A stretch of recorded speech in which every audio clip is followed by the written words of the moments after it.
Bueno, yo, al igual que todos, quiero agradecer a José Antonio esto. Bueno, primero que me haya invitado, que yo creo que es más que nada fruto, más que de la confianza, del afecto, porque si no, tampoco se puede entender muy bien. Gracias también por organizar estos seminarios que para mí son sumamente enriquecedores, sin duda. Y quiero agradecer también a todos los que me han precedido, porque además me habéis liberado de explicar muchas cosas que hubiera tenido que explicar yo, entonces me podré centrar en otras, porque toda la cuestión de la inmigración tiene mucho que ver con algunas de las cosas que voy a explicar. Yo voy a hacer, perdón, primero un pequeño previo que es necesario para comprender qué significa la expansión o por qué es problemática la expansión del derecho penal. Segundo, una contextualización de esa expansión.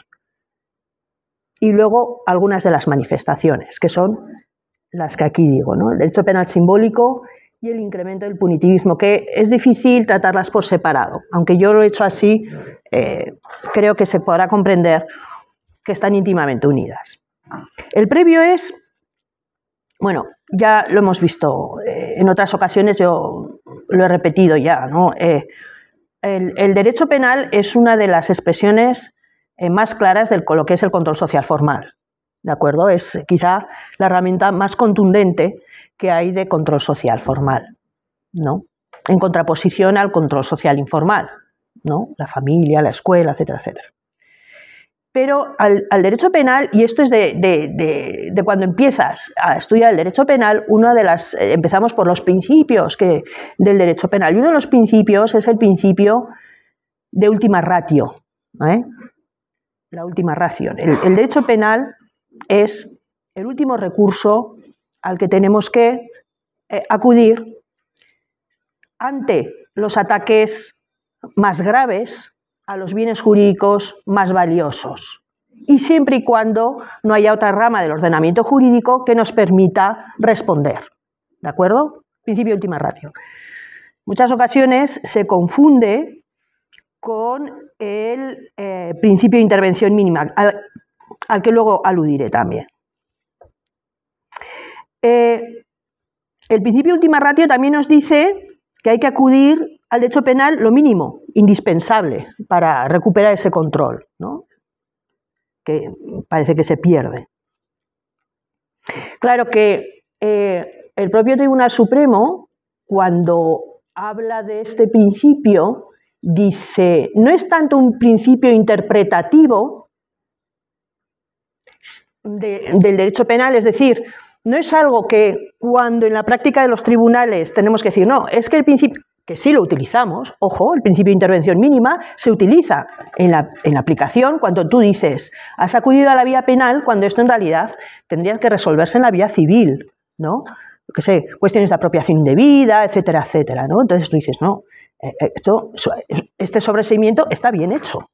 Esto hay que resolverlo en la vía civil. Sí que se utiliza el principio de ultima ratio. La intervención mínima, que es normalmente a lo que se suele aparejar, ¿no?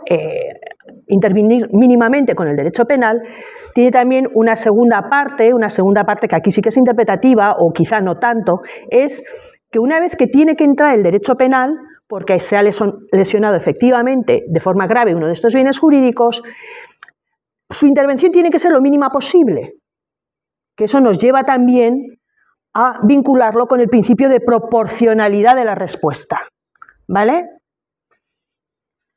Prohibición de los excesos también podría ser ese principio de proporcionalidad. Vale, lo que dice entonces el Tribunal Supremo es que más que un criterio interpretativo, lo que tendría que ser es un criterio para la política criminal, ¿vale? Un criterio de política criminal. Por lo tanto, es un criterio que tiene que ir al legislador. Es el legislador el que tiene que tener en mente este principio cuando va a elaborar una norma penal, ¿de acuerdo?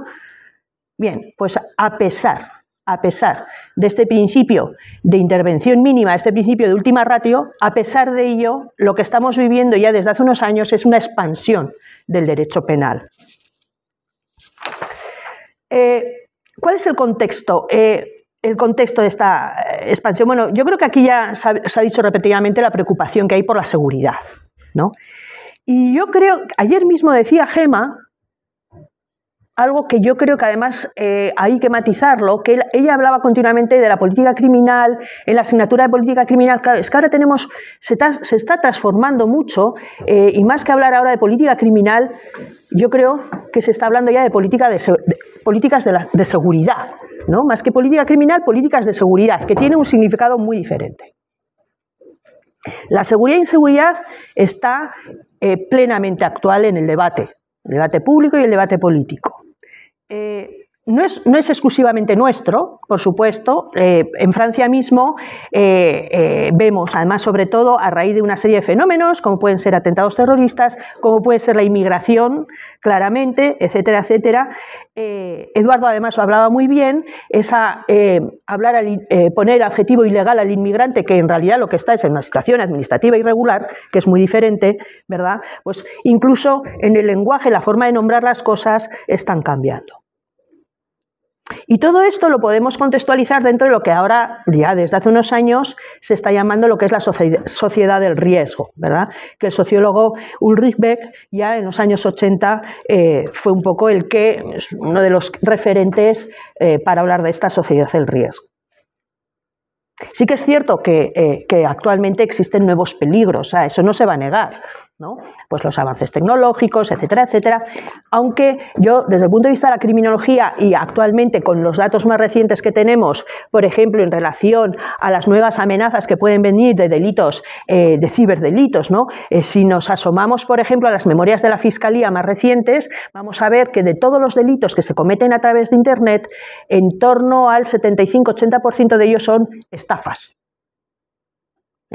Altísimo, o sea, altísimo. Olvidaros de la pornografía, del acoso, tal, que es una representación mínima de esos delitos en la totalidad de lo que se consideran ciberdelitos.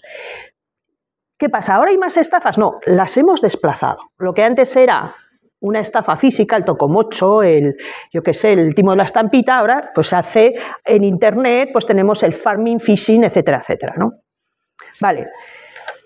Eso habría que matizarlo mucho, pero sí que existen, obviamente, nuevos peligros, pero lo que estamos viendo ahora es que se está respondiendo no solo a lo que es la inseguridad, vamos a decir, real, es decir, aquella delincuencia que realmente está sucediendo, sino lo que se busca es responder al sentimiento de inseguridad. Porque lo que también estudiamos desde criminología es que la inseguridad tiene una doble dimensión, que es la real y la percibida. ¿De acuerdo? Y, por supuesto, que nuestras estrategias tienen que ir a hacer frente a ambas. Otra cosa es que las estrategias que se están utilizando para hacer frente son, en mi opinión, equivocadas cuando se recurre al derecho penal para estas cuestiones. Lo que estamos viendo es que este sentimiento emergente de inseguridad, porque nos machacan con noticias relativas a delitos, a manadas, continuamente estamos viendo el juicio, la detención, la investigación, el juicio, salen declaraciones de instrucción grabadas en una sala, en fin, ¿no? Tenemos luego el seguimiento, la entrada en prisión, los permisos de salida del mismo suceso que se repite a lo largo del tiempo, nos amplifica esa sensación de inseguridad y entonces lo que hay son reivindicaciones de leyes más duras como solución, ¿no? Lo que sería gobernar por miedo al crimen. Esto, obviamente, se utiliza políticamente de manera continua. Y además voy a decir, por parte de la derecha y por parte de la izquierda, cosa que además chirría en ocasiones, ¿no? Y uno de los problemas que estamos viendo, y lo acabamos de vivir claramente, son reformas penales, ¿no?, que están fundamentadas en un debate lego. O sea, no se hace caso a los que son informes técnico-jurídicos que advierten de problemas que puede haber y, a pesar de eso, se siguen modificando el Código Penal, insisto, que es la norma de control social formal más potente, ¿no? Por lo tanto, como vemos, se está desviando en lo que es la política criminal hacia lo que es la política de seguridad, ¿no? Y estamos hablando de términos como riesgo, peligro, prevención, seguridad, todo ello unido, ¿vale? Y entonces ahora lo que vemos es una intervención más temprana en lo que es la prevención malentendida, la anticipación en la respuesta penal, cosa que realmente es muy problemática, ¿no? De manera que ese principio de última ratio parece que se está diluyendo en unas políticas de seguridad pues que son realmente, en mi opinión, realizando una utilización perversa del Código Penal y del derecho penal.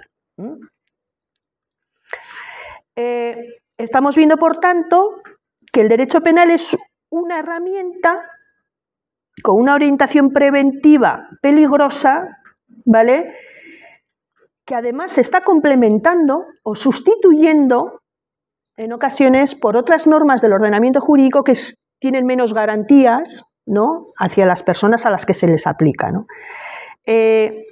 Ejemplos de ello muy recientes, conocidos por todos. La reforma del Código Penal del año 2015, importantísima reforma, lo que trajo es la desaparición de las faltas del Código Penal. Había 3 libros en el Código Penal, la parte general y la parte especial, que tenía los delitos, y el libro tercero, que eran las faltas. El libro tercero desaparece y algunas de esas faltas se convierten en delitos leves directamente, ¿vale?, que llevará aparejada una respuesta penal quizá no tan contundente como la prisión, pero otras penas, como puede ser las multas o penas alternativas, etcétera, etcétera, trabajos en beneficio de la comunidad, etcétera, etcétera. Bueno, vamos a ver cómo se convierten en delitos leves y otras de esas faltas, bueno, pues directamente pasan a ser reguladas por el derecho administrativo sancionador o por el derecho civil, por lo tanto con una relajación de las garantías.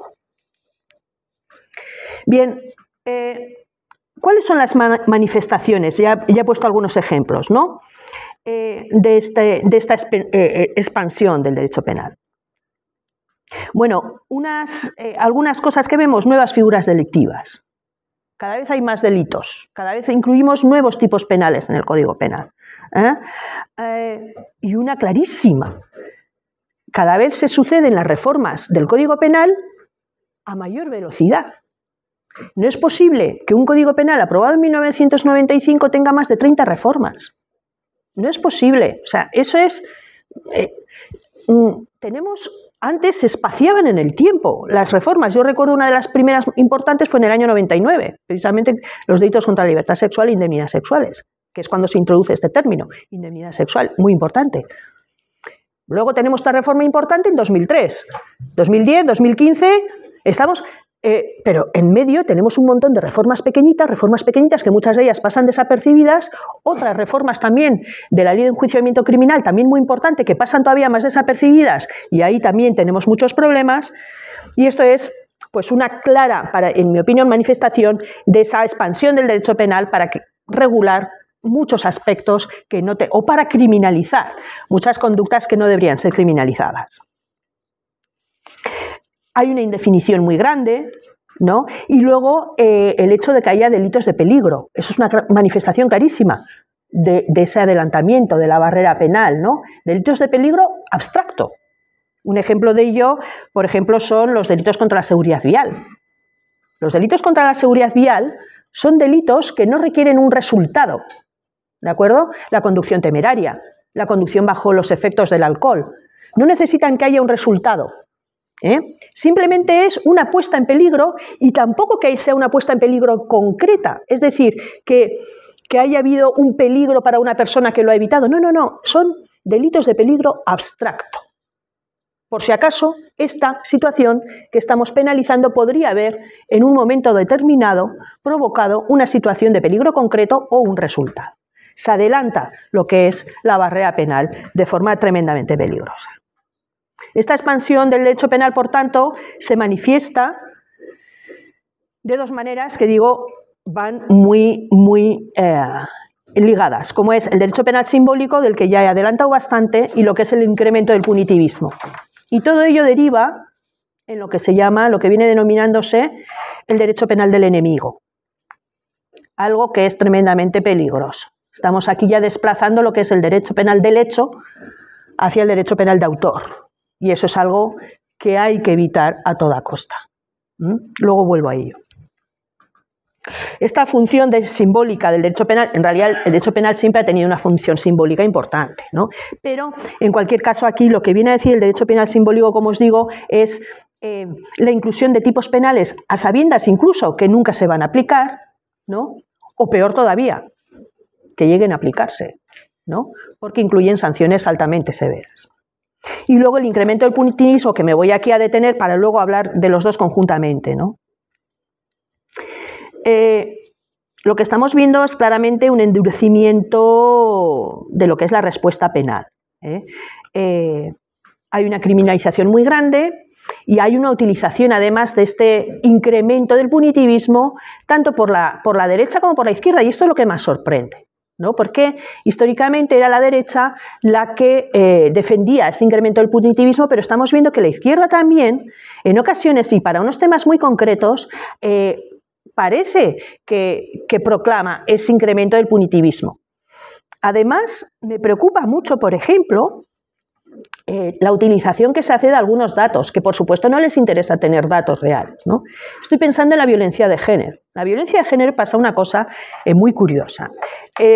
Cuando se aprueba la Ley Orgánica de 2004, la Ley de Protección Integral contra la Violencia de Género, era una ley necesaria, por supuesto sigue siendo una ley necesaria, pero se hizo de una determinada manera que llevó a algunos recursos de inconstitucionalidad, que no progresaron, pero ya se advirtió que eso no progresaba, ¿vale? Pero se decía, se tiene que interpretar de una determinada manera, ¿no? Por ejemplo, se decía, es que la presunción de inocencia, ¿no? Cuando se aplica automáticamente a un hombre, cuando hay una denuncia, una serie de medidas que son restrictivas, como la no aproximación, etcétera, etcétera, ¿no?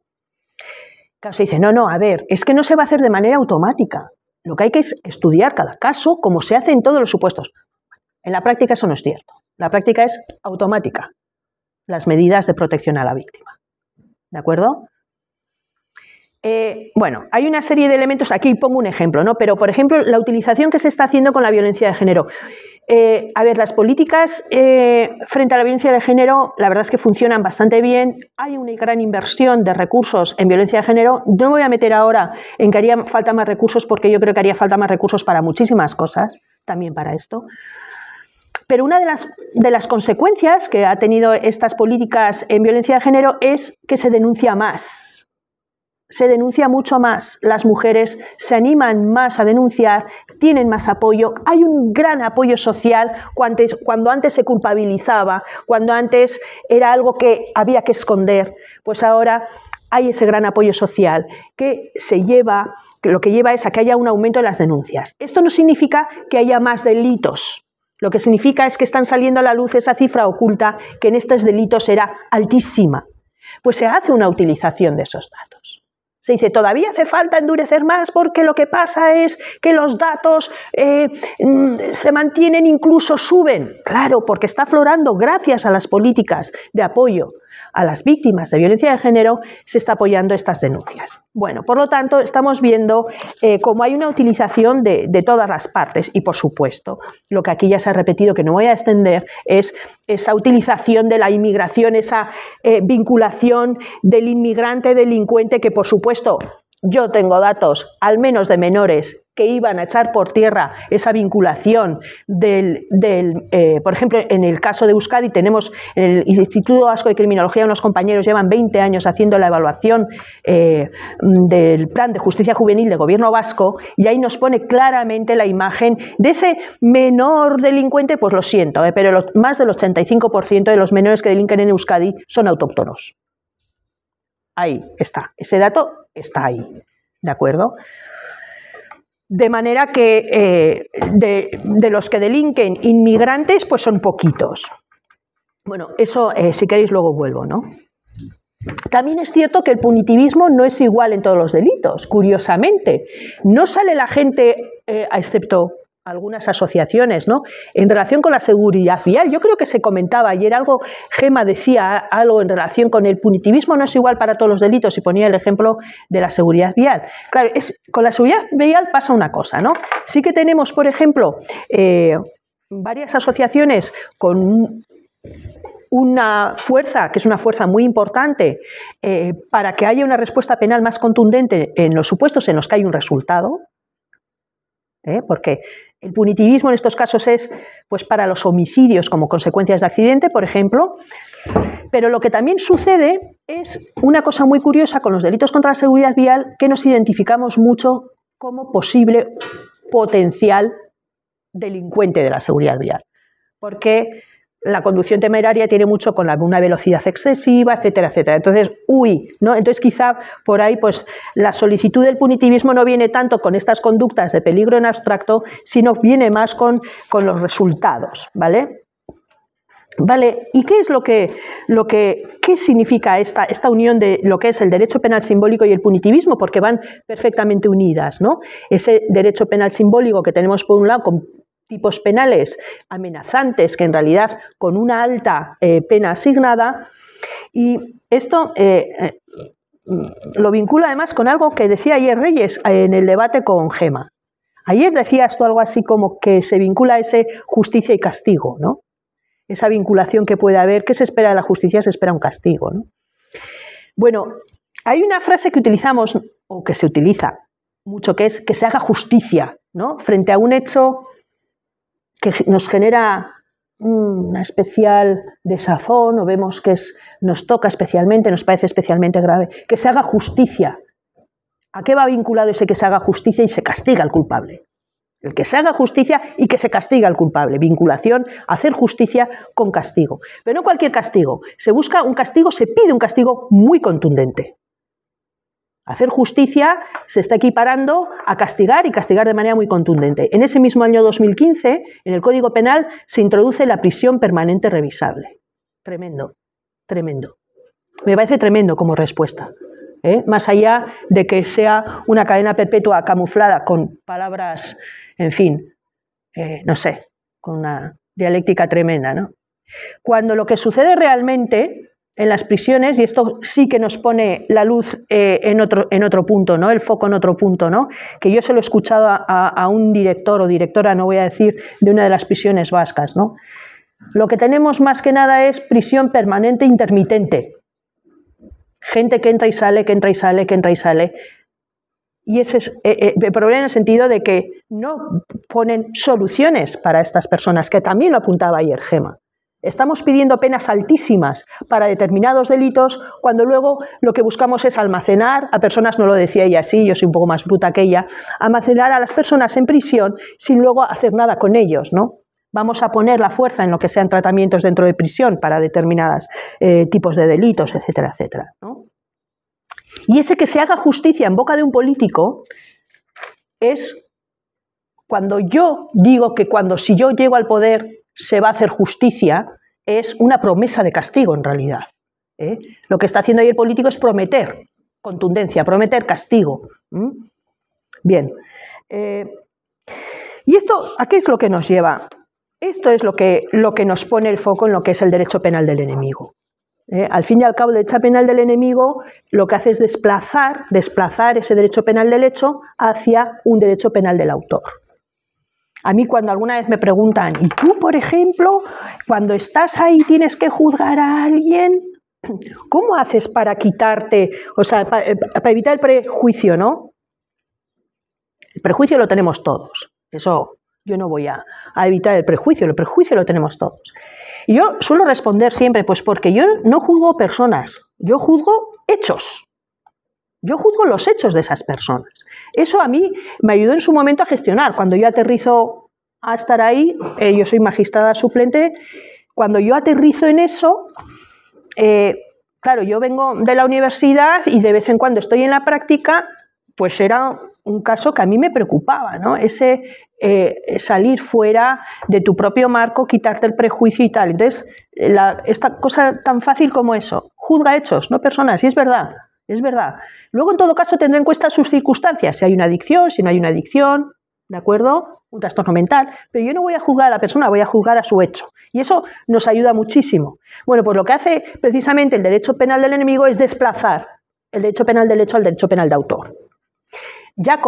Gunther Jacobs, es un penalista alemán que es el que todos nos referimos cuando hablamos del derecho penal del enemigo, porque él es el que empieza a utilizar ese término y a extenderlo. El derecho penal del enemigo se caracteriza por ese adelantamiento que he dicho de la barrera penal. Aplicamos el derecho penal de una manera prospectiva en lugar de retrospectiva, ¿vale? Con una previsión de penas excepcionalmente altas y con unas garantías muy limitadas. Y entonces aquí, un penalista que hay, Silva Sánchez, que es un poco el que ha intentado, en realidad aquí Jacobs, luego ya veremos, bueno, en realidad sí defiende en cierta parte el derecho penal del enemigo, ¿no?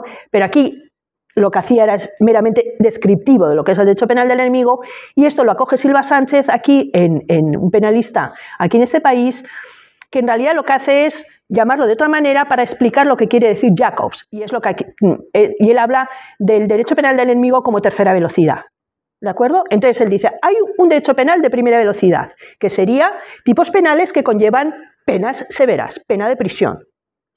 Luego tendríamos un derecho penal de segunda velocidad, que son delitos menos graves que conllevan, por ejemplo, multas y otras medidas que no son tan severas como la pena.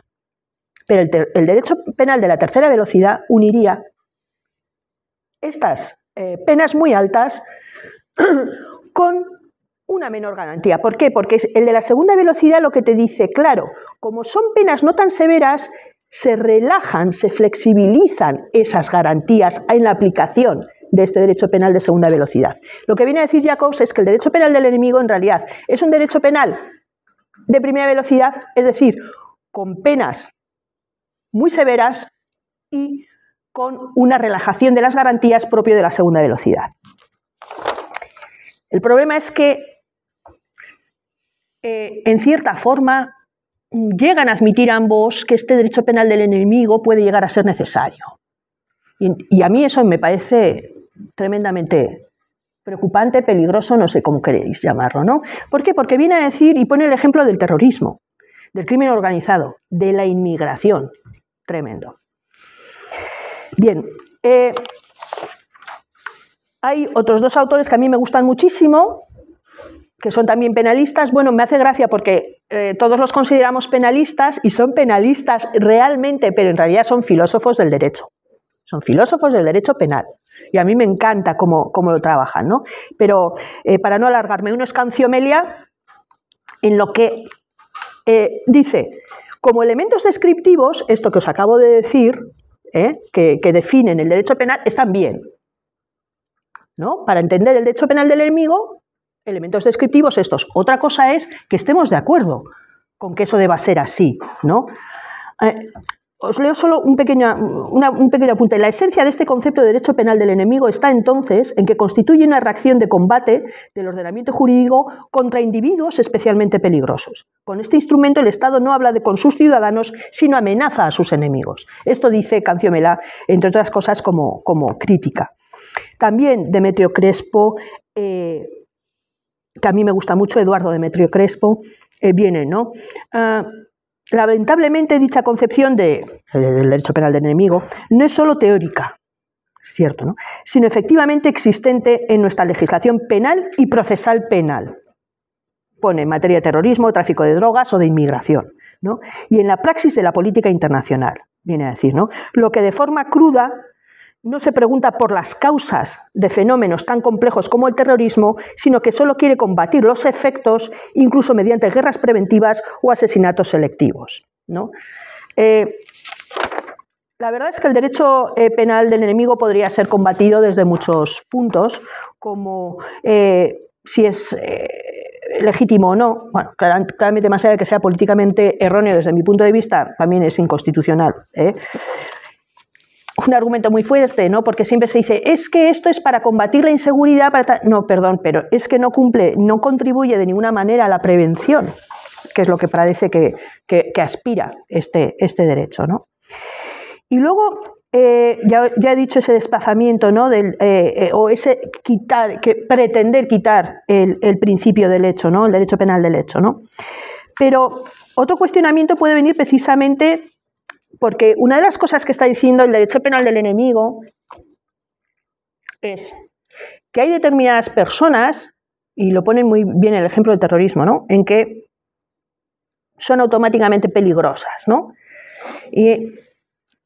Vale, ¿y en qué nos basamos para decir eso? Decimos, son personas que están fuera de la sociedad. Son personas que no, su manera de funcionar difiere de la sociedad general, de todos nosotros como sociedad, y por lo tanto, estas personas, ¿qué hacen? Como respuesta, aplicar un derecho penal excepcional, porque en realidad el derecho penal del enemigo no deja de ser un derecho penal excepcional. Entonces, ¿cómo vamos a responder con una excepcionalidad a algo que estamos criticando por ser excepcional? Lo que tendríamos que decir, hay que responder con la normalidad del derecho penal, ¿no? Y una muerte en el contexto de un atentado terrorista es un asesinato, ¿de acuerdo? Y tenemos un código penal que lo dice, no vamos a aplicar excepcionalidades, ¿no? Porque precisamente es como ponernos de ese lado del derecho penal del enemigo. En cualquier caso, yo creo que el derecho penal del enemigo hay que quitarlo de en medio en el sentido de que atenta claramente contra la dignidad humana, porque lo que está diciendo es que hay personas que ya automáticamente, esto tiene también mucho que ver con las teorías del labeling approach de la criminología, en la que automáticamente ya decimos que hay personas que son delincuentes, que hay personas que son peligrosas, etcétera, etcétera, y eso sí que me parece a mí un peligro, ¿no? Simplemente insistir en que lo que no tenemos que acudir es a este tipo de respuestas penales excepcionales, ¿eh? Y por mi parte nada más, porque lo demás yo creo que ya sería debate. No sé si me he pasado.